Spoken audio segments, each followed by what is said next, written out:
ओम श्रीमन्नारायण नमः।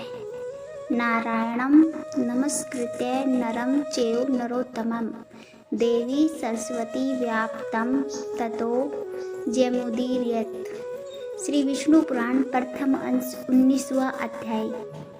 श्री पराशर जी बोले, जब हिरण्यकश्यपु को यह पता चला कि कृत्या भी प्रहलाद का कुछ नहीं बिगाड़ पाई, तो उसने अपने पुत्र को बुलाकर उसके इस चमत्कारी प्रभाव का कारण पूछा।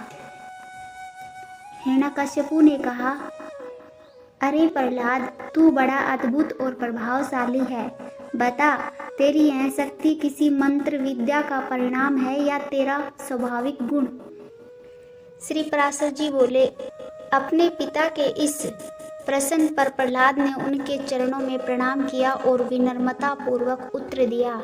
प्रहलाद बोले, पिताजी, मेरा यह प्रभाव न तो किसी मंत्र का फल है और न ही कोई स्वाभाविक गुण। यह तो केवल उस भगवान श्री हरि की कृपा है जो मेरे हृदय में विराजमान है। जो व्यक्ति अपने समान ही दूसरों के प्रति भी कोई बुरी भावना नहीं रखता, उसके साथ भी कुछ बुरा नहीं होता।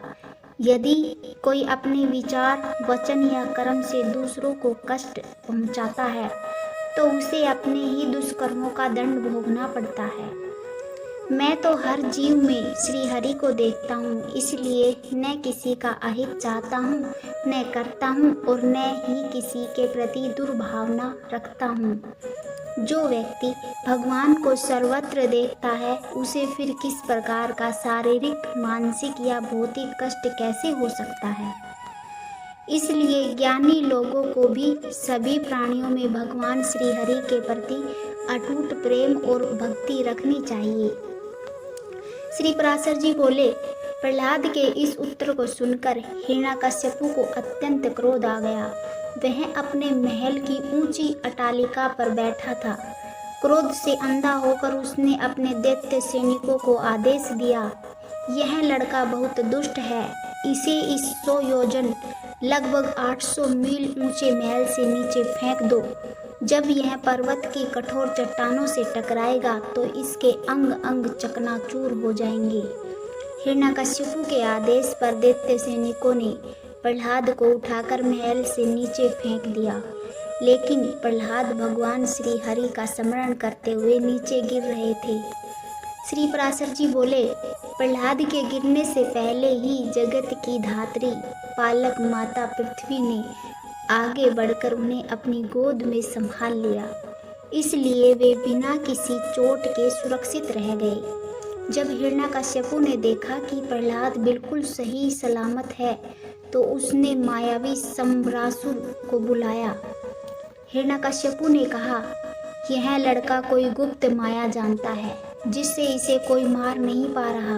अतः हे सम्भ्रासुर, तुम अपनी मायावी शक्तियों से इसे नष्ट कर दो। सम्भ्रासुर ने उत्तर दिया, हे दैत्यराज, तुम बस देखो, मैं अभी अपनी मायाओं से इस बालक को समाप्त कर देता हूँ। मैं तुम्हें सैकड़ों, हजारों या तक की करोड़ों तरह की मायाएं दिखाऊंगा। श्री पराशर जी बोले, इसके बाद सम्भ्रासुर ने अपनी असुर माया से प्रहलाद को मारने के लिए अनेक भयंकर जादुई प्रयोग किए, लेकिन प्रहलाद अपनी रक्षा के लिए भगवान श्री हरि का स्मरण करते रहे और उन्होंने सम्भ्रासुर के प्रति कोई द्वेष नहीं रखा। उसी समय भगवान श्री हरि के आदेश से अग्नि शिखाओं से घिरा हुआ उनका दिव्य सुदर्शन चक्र प्रकट हुआ।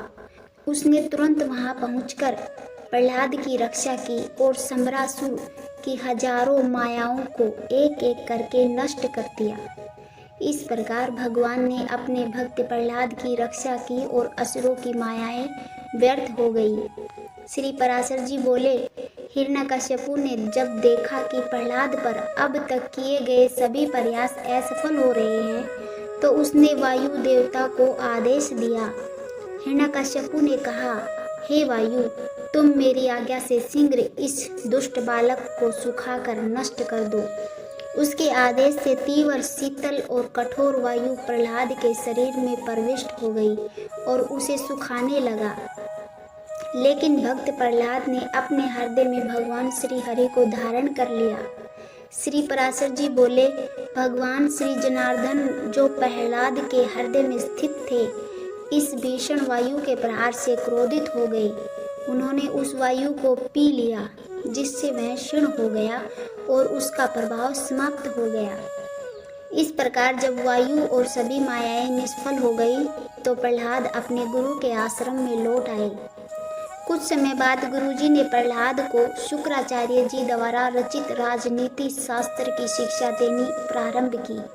जब उन्होंने देखा कि प्रहलाद नीति शास्त्र में निपुण और विनम्र हो गए हैं, तो वे हिरण्यकश्यपु के पास गए और बोले, गुरुजी ने कहा, हे दैत्यराज, अब हमने आपके पुत्र को नीति शास्त्र में पूरी तरह निपुण कर दिया है। उन्होंने भृगुनंदन शुक्राचार्य जी द्वारा सिखाई गई समस्त राजनीति का पूर्ण ज्ञान प्राप्त कर लिया है। हिरण्यकश्यपु ने प्रहलाद से कहा, हे प्रहलाद, राजा को मित्रों से कैसा व्यवहार करना चाहिए और शत्रुओं से कैसा? त्रिलोकी में जो तटस्थ लोग हैं, उनके साथ किस प्रकार आचरण करना चाहिए? मंत्रियों, अमात्यों, राजमहल के सेवकों, गुप्तचरों, नगरवासियों, संदिग्ध व्यक्तियों और अन्य लोगों के साथ किस प्रकार का व्यवहार करना चाहिए? मुझे बताओ, कौन कौन से कार्य करने के योग्य है और कौन से नहीं? राजमहल की सुरक्षा, जंगलों में रहने वाले आदिवासियों को वश में करने तथा छिपे हुए शत्रुओं का नाश करने की नीति क्या होनी चाहिए? जो कुछ भी तुमने सीखा है वह सब मुझे सुनाओ। मैं यह जानने के लिए अत्यंत उत्सुक हूँ कि तुम्हारे मन में क्या चल रहा है। श्री पराशर जी बोले, पिता की बात सुनकर विनम्र स्वभाव से प्रहलाद ने उनके चरणों में प्रणाम किया और हाथ जोड़कर उत्तर दिया। प्रहलाद बोले, पिताजी, इसमें कोई संदेह नहीं कि गुरुजी ने मुझे इन सभी विषयों की शिक्षा दी है और मैंने उन्हें भली भांति समझ भी लिया है, लेकिन मेरा विचार है कि ये नीतियाँ उचित नहीं है। साम, दान, दंड, भेद, ये सभी उपाय राजा के मित्रों और शत्रुओं को साधने के लिए बताए गए हैं। परंतु पिताजी, आप क्रोध न करें, मुझे तो इस संसार में कोई शत्रु या मित्र दिखाई ही नहीं देते। जब कोई शत्रु ही नहीं है तो इन नीतियों की क्या आवश्यकता है? हे तात, यह संपूर्ण जगत भगवान गोविंद का ही स्वरूप है। जब हर जगह वही विद्यमान है, तो फिर यह मेरा मित्र है और यह मेरा शत्रु है, इस भेदभाव का कोई स्थान ही नहीं बचता। इसलिए हे तात, इन अविद्या जनित बुरे कर्मों को छोड़कर केवल अपने कल्याण के मार्ग पर चलना चाहिए। अज्ञान के कारण ही लोग भ्रमित होते हैं। जैसे एक छोटा बच्चा अपने ही शरीर की चमक को अग्नि समझकर डर जाता है, वैसे ही लोग भी भ्रम में पड़ जाते हैं।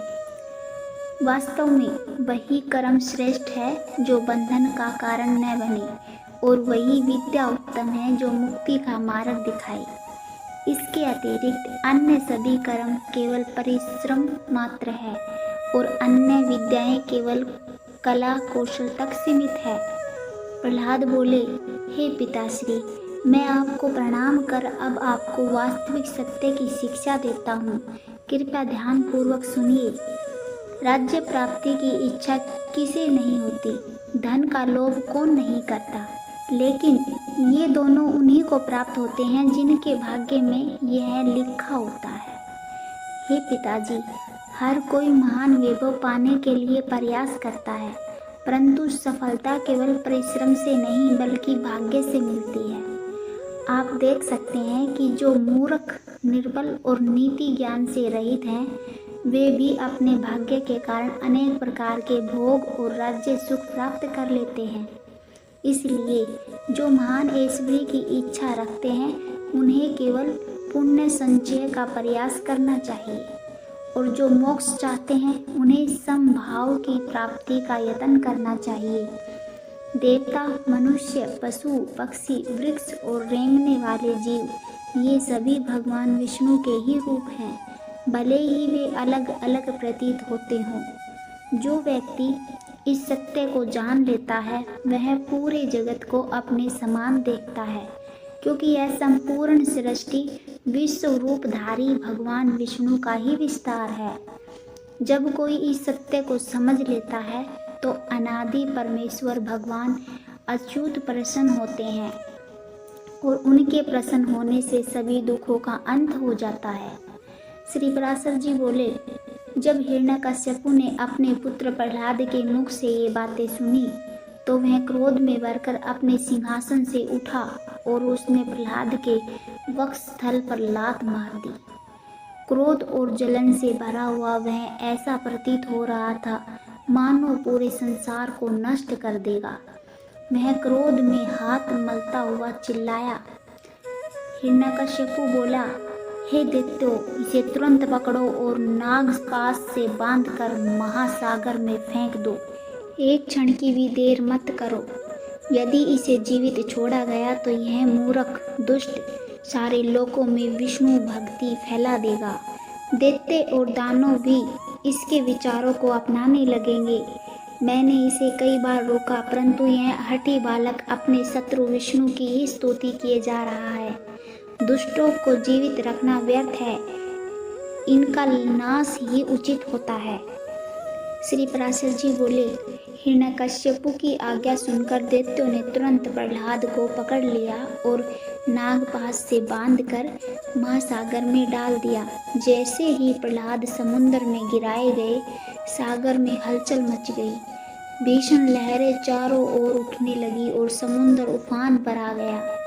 पृथ्वी जलमग्न होने लगी। यह देखकर हिरण्यकश्यपु चिंतित हो उठा और दैत्यों से बोला, अरे दैत्यों, इस दुर्मति को समुद्र में खुला मत छोड़ो। इसे चारों ओर से विशाल पर्वतों से दबा दो ताकि यह बाहर न निकल सके। देखो, इसे न तो अग्नि जला पाई, न शस्त्र काट पाए, न सर्पों का विष इसका कुछ बिगाड़ सका और न ही वायु या मायाएं इसे नष्ट कर पाई। ऊपर से गिराने, दिग्गजों से कुचलवाने और किसी भी उपाय से इसे मारना असंभव हो गया है। यह बालक अत्यंत हठी और दुष्ट प्रवृत्ति का है। अब इसके जीवित रहने का कोई कारण नहीं है, इसलिए इसे पर्वतों से दबाकर हजारों वर्षों तक जल में ही पड़ा रहने दो। अंततः यह समय ही अपने प्राण त्याग देगा।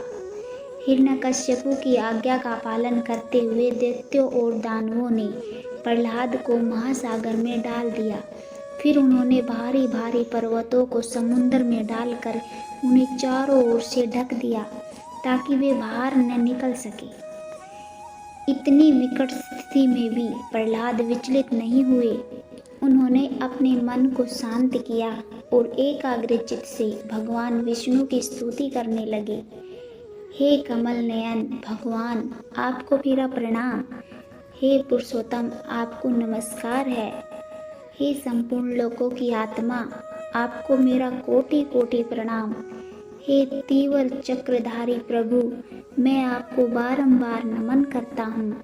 हे गौ ब्राह्मणों के रक्षक, हे धर्म प्रिय ब्राह्मण देव, हे जगत के कल्याणकारी भगवान कृष्ण, मैं आपको नमन करता हूँ। हे संपूर्ण संसार का हित करने वाले श्री गोविंद, मैं आपको बारंबार प्रणाम करता हूँ। आप ही ब्रह्म स्वरूप से इस विश्व की रचना करते हैं, इसके बाद विष्णु रूप में इसका पालन करते हैं और अंत में रुद्र रूप में संहार करते हैं। हे त्रिमूर्तिधारी भगवान, मैं आपको नमन करता हूँ। हे अच्युत, आप देवता, यक्ष, असुर, सिद्ध, नाग, गंधर्व, किन्नर, पिशाच, राक्षस, मनुष्य, पशु पक्षी, वृक्ष, चींटी, सरीसृप और संपूर्ण सृष्टि के आधार हैं। आप ही पृथ्वी, जल, अग्नि, आकाश, वायु और समस्त तत्वों के स्वरूप हैं। आप ही शब्द, स्पर्श, रूप, रस, गंध, मन, बुद्धि, आत्मा, काल और समस्त गुणों के वास्तविक रूप हैं। वास्तव में यह संपूर्ण सृष्टि आप ही हैं। आप ही विद्या और अविद्या हैं। आप ही सत्य और असत्य हैं। आप ही अमृत और विष हैं। आप ही वेदों परवर्त और निर्वर्त के मार्गदर्शक हैं। हे विष्णु, आप ही समस्त कर्मों के कर्ता और उनके फल भोगने वाले हैं। आप ही सभी यज्ञों के देवता हैं और सभी शुभ अशुभ कर्मों के फल भी आप ही हैं। हे प्रभु, आप ही मुझ में और समस्त जीवों में व्याप्त हैं। आपकी महिमा अनंत है और आप ही सभी लोगों के स्वामी हैं। योगी जन आपका ध्यान करते हैं, यज्ञ करने वाले आपकी पूजा करते हैं, पितृ और देवगण आपके ही प्रसाद का भोग करते हैं। हे ईश्वर, यह समस्त ब्रह्मांड आपका स्थूल रूप है। इससे सूक्ष्म पृथ्वी और संपूर्ण सृष्टि है। इससे भी सूक्ष्म विभिन्न जीव जंतु और प्राणी हैं और उनसे भी सूक्ष्म जो अंतःकरण में स्थित आत्मा है, वह भी वास्तव में आप ही हैं। इस प्रकार प्रहलाद ने कठिनतम परिस्थितियों में भी भगवान की स्तुति की। उनकी भक्ति अडिग थी और उनका विश्वास अटूट। प्रहलाद ने अपनी निष्ठा और भक्ति के साथ भगवान की स्तुति जारी रखी और कहा, हे पुरुषोत्तम, आप अद्वितीय, अवर्णनीय और अचिंत्य परमात्मा हैं। आपकी महिमा इतनी सूक्ष्म और परे है कि उसे किसी भी विशेषण से सीमित नहीं किया जा सकता। आपको मेरा सादर प्रणाम। हे सर्वव्यापी प्रभु, समस्त जीवों में जो आपकी दिव्य शक्ति कार्यरत है, जो अनादि और नित्य स्वरूपिणी है, हे देवताओं के स्वामी, मैं उस शक्ति को प्रणाम करता हूँ। आप वाणी और मन की सीमा से परे हैं। आपकी सत्ता अद्वितीय और असीमित है। ज्ञानी जन भी अपनी बुद्धि से आपको पूरी तरह नहीं समझ सकते।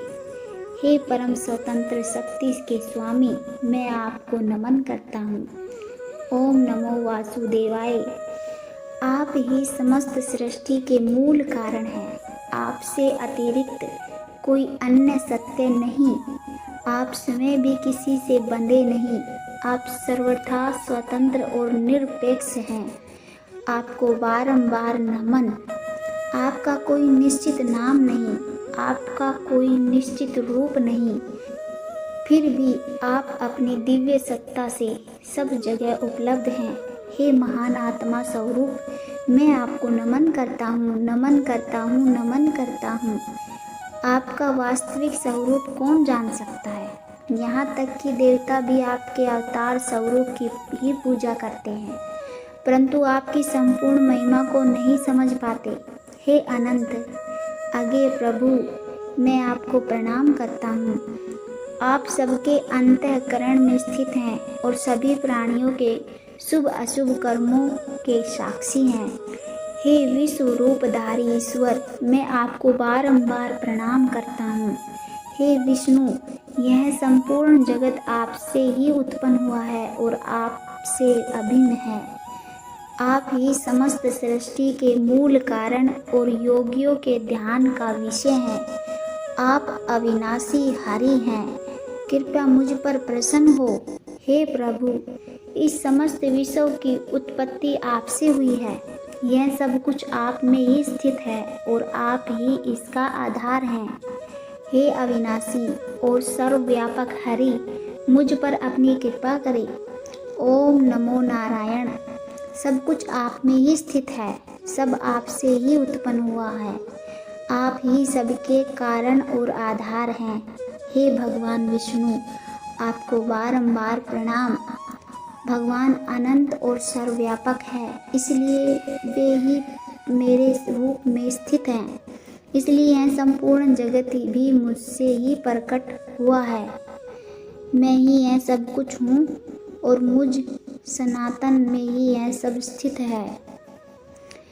मैं ही अविनाशी नित्य आत्मा स्वरूप परमात्मा हूँ। मैं ही सृष्टि के आदि मध्य और अंत में स्थित हूँ। मैं ही परम पुरुष हूँ, जिसे सब ब्रह्म कहकर पुकारते हैं। इस प्रकार प्रहलाद ने परमात्मा की स्तुति करते हुए अपनी अटूट भक्ति और आत्मज्ञान का परिचय दिया। श्री विष्णु पुराण प्रथम अंश 19वां अध्याय समाप्त।